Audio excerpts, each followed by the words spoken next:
우리는 가끔 사이비 종교 단체에 대한 소식을 듣습니다.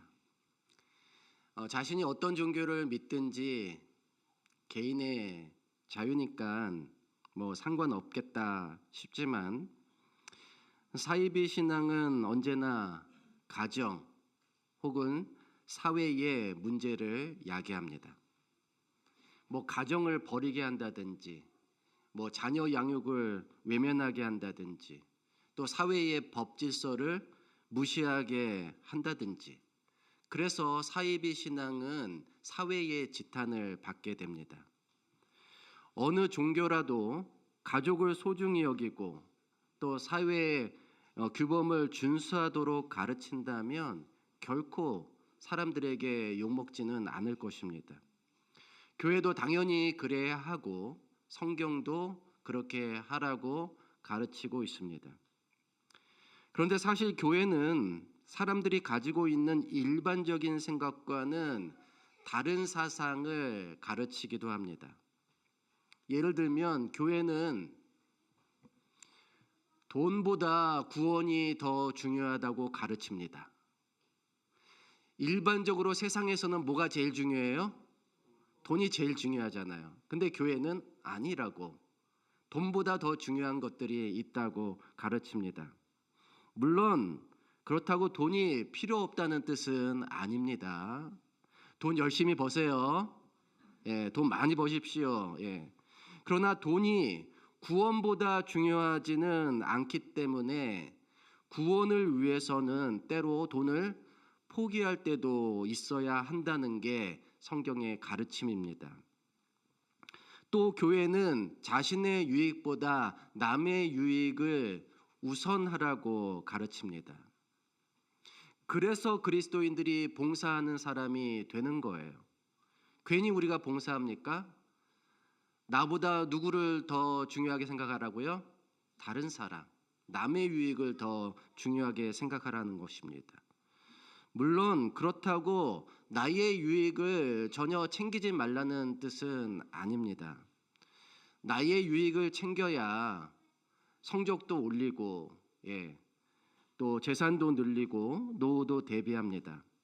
그러나 남을 배려하지 못할 만큼 이기적인 사람이 되어서는 안 된다는 것이 성경의 가르침입니다.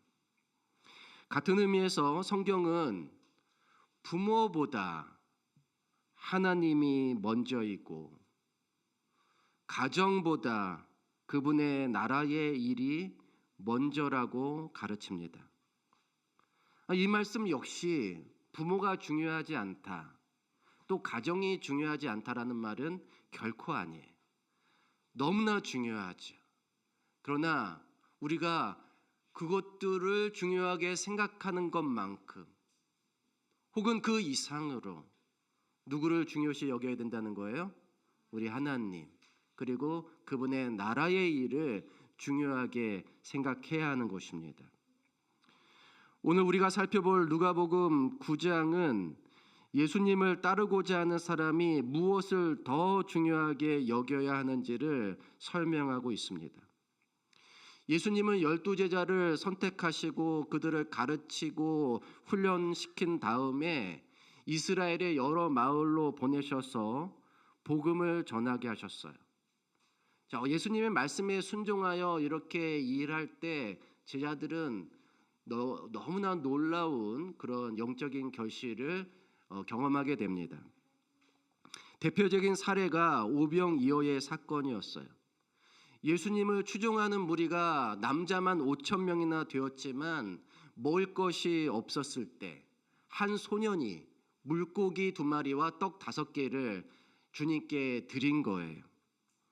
주님은 이것에 축사하시고 제자들로 하여금 사람들에게 나누어 주게 하셨습니다. 이 떡 5개와 물고기 2마리로 당일날 5천 명이나 되는 사람들이 먹고 배부를 수 있었습니다. 12제자의 입장에서는 정말 의기양양하고 자신감이 충만해지는 경험이었어요. 그럼에도 그들의 믿음은 온전하지 못했습니다. 저희 지금 설교 노트 쓰고 있습니까? 예, 설교 노트 다 갖고 계세요? 예, 열심히 쓰세요. 예. 자, 이런 경험을 가지고 있으면서도 제자들의 믿음은 온전했다, 온전하지 못했다? 온전하지 못했어요. 특히 그들은 예수님이 얼마 후에 죽으셔야 한다는 사실을 받아들이지 못했습니다. 여러분, 예수님이 이 땅에 오신 이유는 뭐예요? 인간의 죄를 대속하시고 우리로 하여금 구원받을 수 있는 길을 열어놓으시기 위해 오신 거잖아요. 그러나 제자들은 예수님의 그러한 뜻을 깨닫지 못했습니다.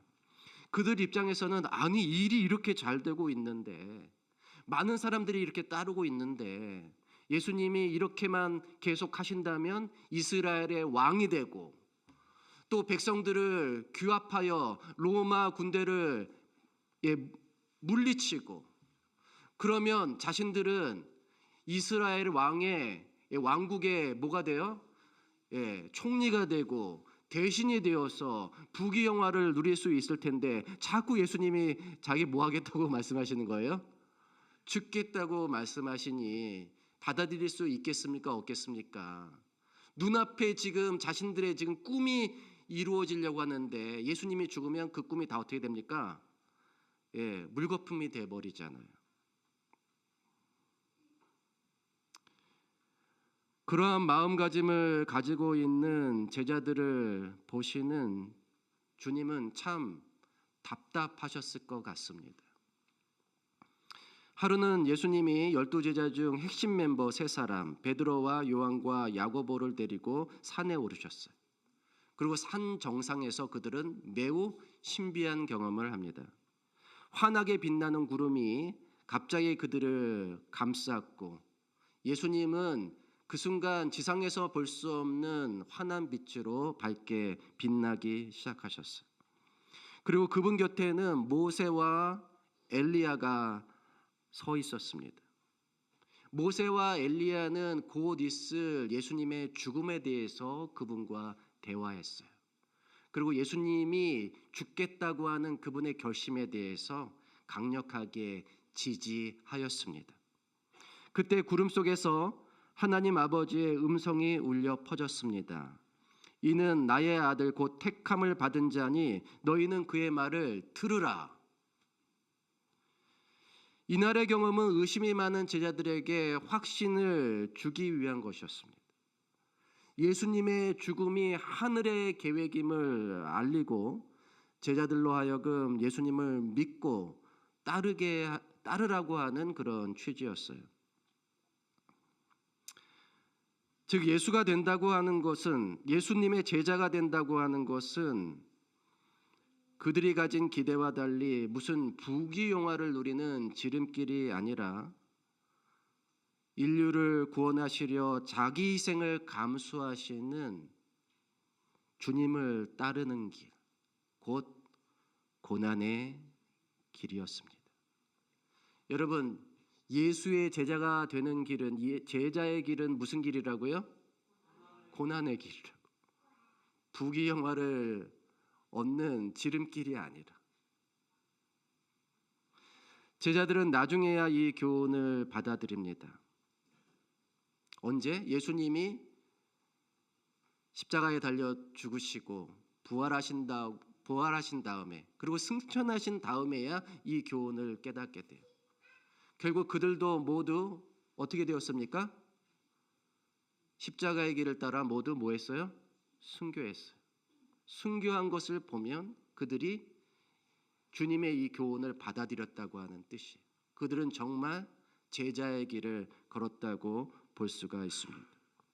그러나 그 전까지는 최상권을 갈망하는 죄된 본성 탓에 그들은 진리를 알아차리지 못하고 그들의 이해력은 너무나 둔하였습니다.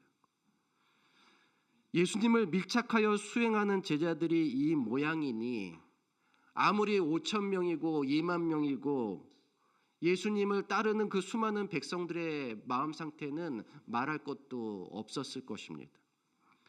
그들 중 일부는 12 제자들처럼 헛된 소망을 가지고 주님을 따르기를 원했습니다. 누가복음 9장 끝부분을 보면 예수님은 12제자 외에 또 제자로 편입하기를 원하는 사람들과 나누는 대화가 소개되어 있어요. 그들은 모두 주님의 제자가 되기를 희망했지만 예수님은 진정한 제자의 길은 그들의 생각과 다르다고 하는 사실을 알려주셨습니다. 오늘 우리에게도 해당되는 이 교훈은 과연 무엇일까요? 첫째, 예수님은 제자의 길이란 평안의 길이 아니라 자신의 꿈을 깨뜨리고 자신의 꿈을 덜어내는 불편한 길이라고 말씀하셨습니다. 자, 이 말씀 다 같이 한번 읽어볼까요? 9장 58절 읽겠습니다. 시작. 예수께서 이르시되 여우도 굴이 있고 공중에 새도 집이 있으되 인자는 머리 둘 곳이 없도다 하시고. 저는 우리 교인들이 다 잘 되기를 바랍니다. 예?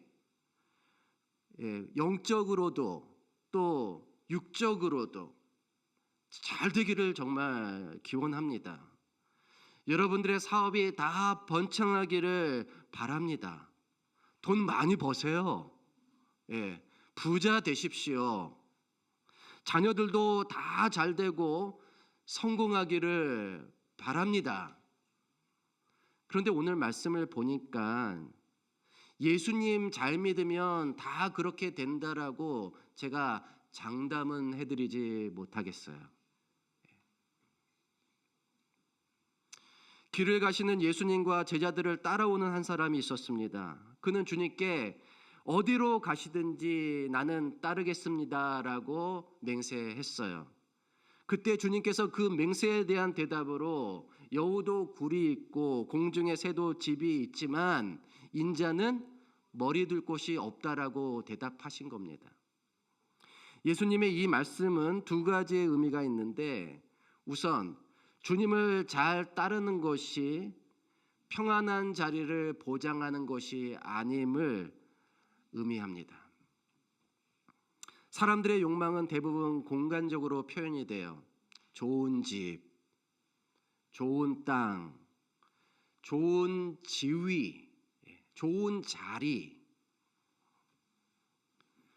예수님이 보시기에 이 사람은 정말 그분을 따르려고 하는 것이 아니라 좋은 자리를 차지하고픈 자기의 욕심을 따르고 있었던 거예요. 우리나라에는 세계 최대 교회들이 있어요. 그중 한 교회는 처음에 상가 건물에서 개척교회로 시작했지만 지금은 세계 최대 교회입니다. 성장의 비결은 새벽 기도회라고 해요. 그 교회 새벽 기도회에 가서 목사님 기도를 받은 교인들은 승진도 잘 되고 사업도 잘 된다고 하는 소문이 돌면서부터 사람들이 몰려들어서 사업가들, 대기업 임원들, 고위직 공무원들, 군 장성들, 교수들, 의사들이 점점 많아졌다고 합니다. 저도 여러분들을 위해서 좀 더 세게 기도를 드려야 할 것 같아요. 그렇죠? 여러분 다 잘 되고 더 높은 자리에 오르고 그리고 우리 교회도 더 잘 되도록 말입니다. 그런데 막상 예수님이 보여주신 모범은 다른 것이에요. 오히려 예수님은 하늘 왕의 자리를 버리고 우리를 구원하기 위해서 낮고 낮은 세상으로 내려오셨습니다. 따라서 그분을 따르는 제자들은 자신의 지위를 높이려고 하는 것이 아니라 예수님처럼 어떻게 해야 된다고요? 낮출 수 있어요. 평안과 안녕을 보장하는 그런 지위를 탐하지 말아야 함을 배워야 했던 것입니다. 물론 우리가 신실한 삶을 살다가 주께서 허락하시면 세상에서 높은 지위에 오를 수도 있어요. 그런데 그거는 욕심에 따라서 하나님이 우리에게 주시는 것이 아니라 우리가 감당해야 될 사명이 있을 때 그렇게 해주십니다. 그러니까 우리 학생들 욕심 부리지 마세요. 뭐가 있어야 된다고? 욕심이 아니라 대신 뭐가 있어야 된다고요? 사명. 감당해야 될 사명.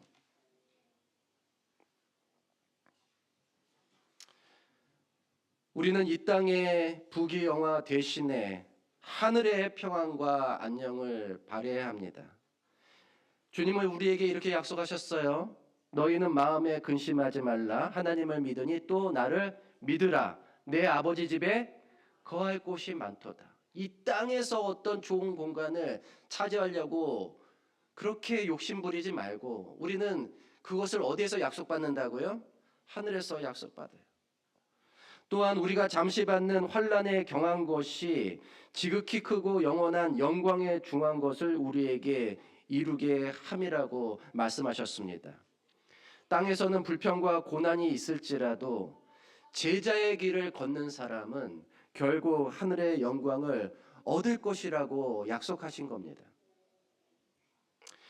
이 땅에서 잠시 살고 말 것이면 예수님 믿을 필요 없어요. 죽음은 끝이지라고 생각하는 사람들은 예수님 믿을 필요 없어요. 없습니다. 그래도 믿으실 거예요? 예? 여러분, 예수님은 이 땅에서 우리가 바라는 것을 다 들어주실 생각이 없습니다.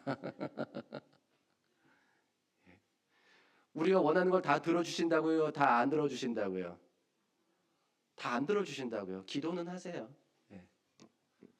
다 들어줬다간 어떻게 됩니까? 버릇 나빠진다니까.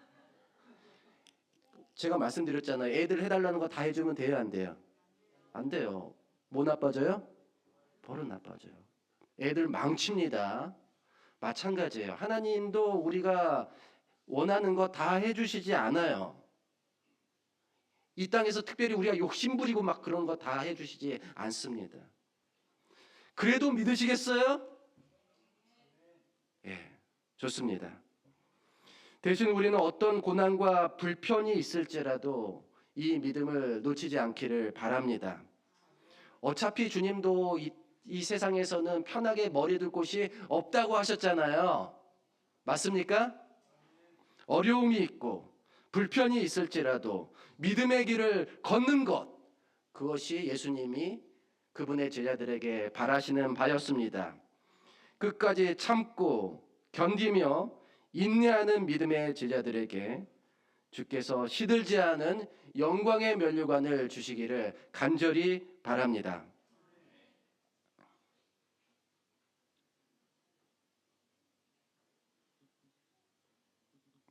갑자기 그 다음에 예수님이 인자는 머리 둘 곳이 없다고 하신 말씀 속에는 주님을 따르겠다고 하는 사람의 마음 속에 예수님을 위한 자리가 없다는 뜻을 포함하기도 합니다.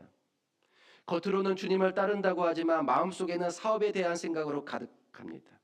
출세와 명예에 대한 생각으로 가득하고 사사로운 관심사가 가득해서 주님이 우리의 안에 비집고 들어올 틈이 없는 거예요.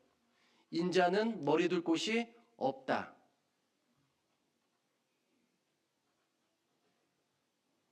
제가 연합회에서 근무할 때 11년 동안 맥북 프로를 2대 썼어요. 5년 반 정도 2대씩 했었습니다. 모두 8기가 램, 256기가 하드나 SSD를 장착한 기본형이었어요. 이 노트북에 모니터를 한 대 더 연결해서 성경 띄워놓고 사전 띄워놓고 예언의 신 띄워놓고 그리고 인디자인 프로그램 띄워놓고 작업을 했습니다. 그런데 작업이 참 버거웠어요. 여름이면 발열 관리가 안 돼서 팬이 돌아가는 소리가 크게 났습니다. 그러면 열을 실리기 위해서 지우개 같은 걸로 이렇게 올려놔요. 네 군데 이렇게 띄워놓습니다. 불편했죠. 그런데 그런 불편보다 더 곤란한 것은 따로 있었습니다. 뭐냐면 메모리 공간이 부족해서 컴퓨터가 멈추는 현상이 자주 있었어요. 또 교과뿐만 아니라 제가 작업하는 파일 하나의 용량이 다들 크다 보니 금방 저장 공간이 부족하다는 시그널이 떴습니다. 그러면 작업을 계속 할 수가 없잖아요. 방법은 한 가지입니다. 중간중간에 메모리에 쌓인 캐시 파일을 정리하고 또 작업을 완료한 자료들은 백업 디스크로 옮겨서 이 노트북의 저장 공간을 비워내는 것이에요.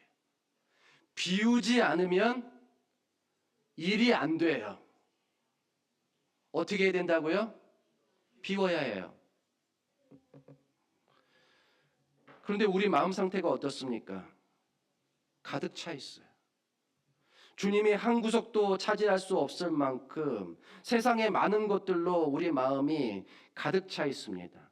오죽했으면 주님이 자신의 처지를 여우와 공중의 새보다 못한 것처럼 말씀하셨겠습니까? 내 머리 둘 곳이 없구나. 우리도 핑계는 있죠. 복잡한 세상에 살아가야 하니까 어쩔 수 없어요. 여러분, 그럴지라도 자꾸 어떻게 해야 된다고요? 비워야 합니다. 우리의 마음을 조금씩 계속 비워내야 합니다. 그래야 주께서, 성령께서 우리 마음의 틈에 들어오셔서 일하실 수가 있어요. 나를 위하여 일하게 하시려면, 일하게 하려면 마음을 비워내야 합니다. 그러면 어떻게 마음을 비울 수 있습니까? 우리가 하루 중 잠시라도 말씀을 읽으면 그렇게 할 수 있습니다. 우리가 하루 중 잠시라도 기도할 수 있으면 그렇게 할 수 있습니다. 하루 중 잠시라도 찬양을 듣고 따라 부르면 그렇게 되는 겁니다. 그렇게 우리가 마음을 조금씩 비워낼 때 주님이, 성령께서 우리 마음에 그분들의 발을 들여놓고 손을 들여놓고 머리를 들여놓으셔서 우리를 위해 일하실 수 있는 것입니다. 자꾸 그렇게 마음을 비워내는 연습을 해야 우리는 점점 나의 욕심도 비워내고 나의 헛된 꿈과 계획도 비워낼 수 있는 것입니다. 그렇게 빈자리에 그러면 하나님은 하늘의 소망으로 또 하늘의 꿈과 계획으로 채워주십니다. 바로 그러한 하늘의 계획과 꿈이 우리 마음에 자리 잡아야 그때서야 비로소 우리가 예수님을 따르는 제자가 되었다고 할 수 있을 것입니다. 저와 여러분의 마음속에 우리 주께서 머리를 두실 수 있기를 간절히 바랍니다. 그분이 일하실 수 있도록 마음의 자리를 비워내는 제자의 삶을 사는 저와 여러분이 되기를 간절히 바랍니다. 둘째로 예수님은 제자의 길이란 지상의 일을 마치지 않아도 지금 시작해야 하는 길이라고 말씀하십니다. 또 다른 사람에게 나를 따르라 하시니 그가 이르되 나로 먼저 가서 내 아버지를 장사하게 허락하옵소서. 이르시되 죽은 자들로 자기의 죽은 자들을 장사하게 하고 너는 가서 하나님의 나라를 전파하라 하시고. 저는 이 말씀이 장례식에 관한 말씀인 줄 알았어요. 그런데 사실 이 제자는 부모님이 돌아가실 때까지 제자로의 부르심을 연기해 달라고 주님께 요청하고 있었던 겁니다. 부모님이 언제 돌아가실지는 몰라요. 근데 부모님이 돌아가서 장사를 지내고 난 뒤에야 주님을 따르겠다고 말하고 있는 것입니다. 십계명 중 제5계명은 내 부모를 공경하라고 명령합니다. 성경은 여러 곳에서 효에 대해 가르치고 있어요. 성장한 자녀가 연로한 부모를 돌보는 것은 당연한 일이에요. 그래서 예수님이 죽은 자들로 하여금 죽은 자를 장사하게 하라고 하신 말씀은 결코 부모 혹은 형제를 무시해도 된다고 하는 그런 뜻이 아닙니다. 단지 자신에게 부여된 제자의 의무를 피하기 위해서 부모에 대한 봉양을 핑계 삼아서는 안 된다고 하는 말씀이에요.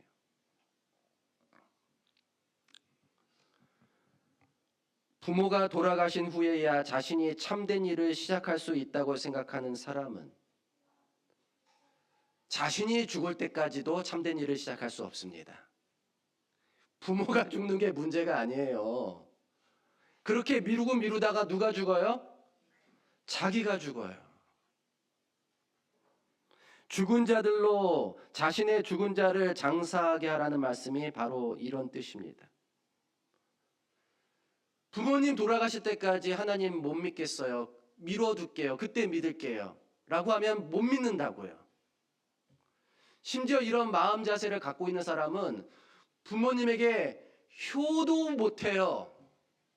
왜냐하면 애들 다 키워놓고 효도하겠다.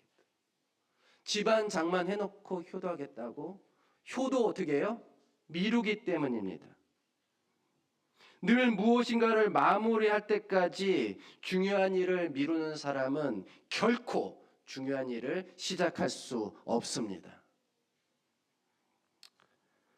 세상 일은 항상 뭔가 끝나면 뭔가 다시 시작되잖아요. 문제 하나를 해결하면 문제 하나가 또 생깁니다.